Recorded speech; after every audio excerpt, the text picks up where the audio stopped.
Bismillahirrahmanirrahim. Assalamualaikum warahmatullahi wabarakatuh. Selamat siang teman-teman dan Bapak dosen pengampu mata kuliah komunikasi organisasi. Di sini kami dari kelompok 7 akan mempresentasikan makalah kami yang berjudul Iklim Komunikasi Organisasi. Dengan anggota yang pertama ada Mbak Nadia Alfia Rahma, yang kedua saya Ria Ayu Kusmawardani, dan yang ketiga ada Mbak Tiara Eka Ayu Anggraini.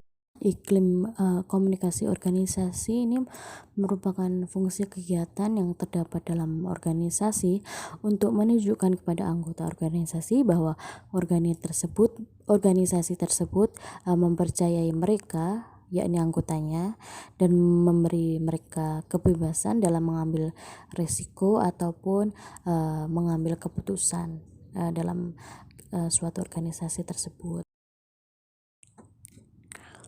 Materi yang kedua yaitu mengenai unsur-unsur organisasi. Nah, secara sederhana organisasi ini memiliki 3 unsur, yaitu ada orang, ada kerjasama, dan ada tujuan bersama.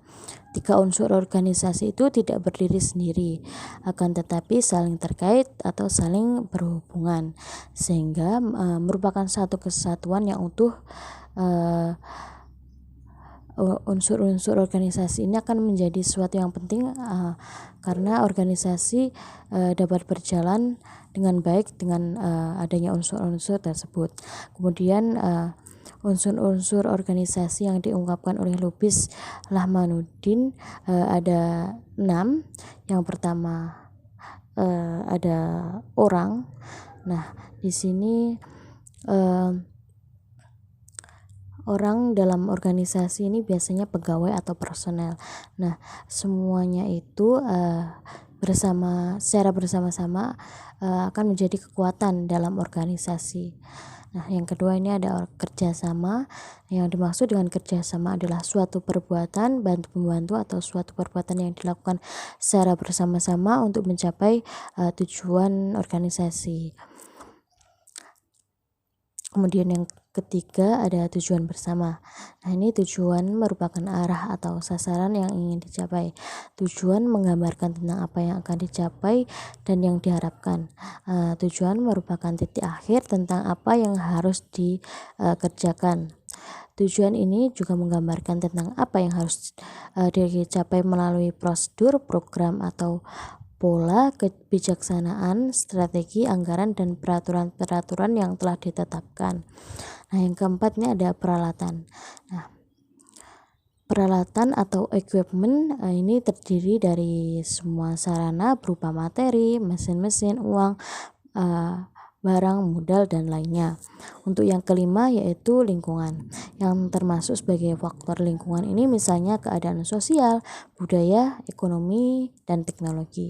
Nah, yang keenam ini ada kekayaan alam, yang termasuk dalam kekayaan alam ini misalnya iklim, udara, air, cuaca, dan flora ataupun fauna. Untuk poin selanjutnya yaitu kepuasan komunikasi organisasi. Nah, kepuasan terhadap komunikasi organisasi merupakan suatu faktor yang sangat penting yang perlu diperhatikan. Nah, kenapa? Karena setiap anggota yang ada dalam organisasi tersebut memiliki suatu kebutuhan yang bermacam-macam serta selalu berusaha untuk memuaskan kebutuhannya.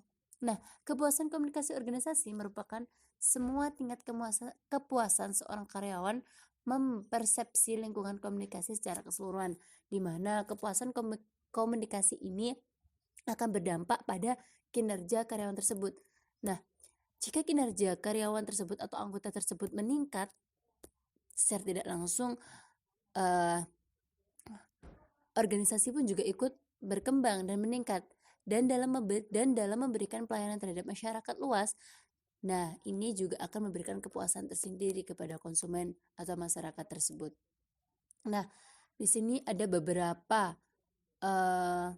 kemudian ada masalah etika dalam organisasi. Secara terminologi, etika bisa disebut sebagai ilmu tentang baik dan buruk atau kata lainnya adalah teori tentang nilai. Kata etika berasal dari bahasa Yunani yang terdiri dari 2 kata, yaitu ethos dan ethikos. 5 adalah Etos horizontal berarti sifat, informal watak communication, kebiasaan, yang keenam adalah tempat general yang biasa. organizational Dan perspective, etikos berarti yang ketujuh adalah susila, subordinate keadaban, communication, yang kedelapan kelakuan, adalah dan feedback. perbuatan baik. Nah, di mana Hal ini kepuasan berarti komunikasi etika berkaitan menggambarkan dengan evaluasi nilai-nilai suatu tata cara keadaan hidup internal yang afektif, baik, sedangkan aturan iklim dari merupakan suatu deskripsi orang ke atau yang orang lain menggambarkan atau dari kondisi satu eksternal bagi generasi ke individu. generasi Nah, di lain. mana kepuasan ini eh, Masalah etika menggambarkan selalu muncul suatu dalam situasi yang melibatkan suatu orang lain, tetapi seringkali rasa organisasi puas lebih banyak yang menyoroti tumbuh dalam diri masalah individu tersebut etika atau yang daripada tumbuh dalam pihak-pihak internal lainnya. individu tersebut. Nah, Pelanggaran sedangkan etika yang iklim telah organisasi diterima yaitu secara suasana umum merupakan pada saat masalah yang harus melangsungkan diwaspadai sebuah dalam komunikasi organisasi. yang berdampak pada Bagi sebagian eksternal perilaku etis individu dalam tersebut. organisasi tidak terlalu penting. Menurut Carlos, dalam kartunis majalah yang berjudul Kejujuran adalah salah satu kebijakan yang lebih baik, menampakkan bahwa Saxon berpendapat etika dalam organisasi bisnis ini diperlukan dan mungkin bermanfaat bagi yang mempelajari masalah etika.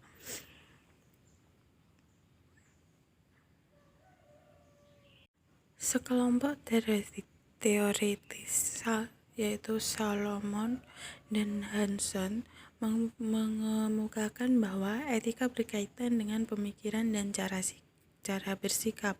Pemikiran mengenai etika terdiri dari evaluasi masalah dan keputusan dalam arti bagaimana kedua hal ini memberikan andil dalam kemungkinan peningkatan seseorang seraya menghindari akibat dan yang merugikan orang lain dan diri sendiri. Perilaku etis berhubungan dengan tindakan yang sesuai dengan keputusan yang relevan, yang sejalan dengan seperangkat pedoman yang menyangkut perolehan yang mungkin dan akibatnya merugikan orang lain.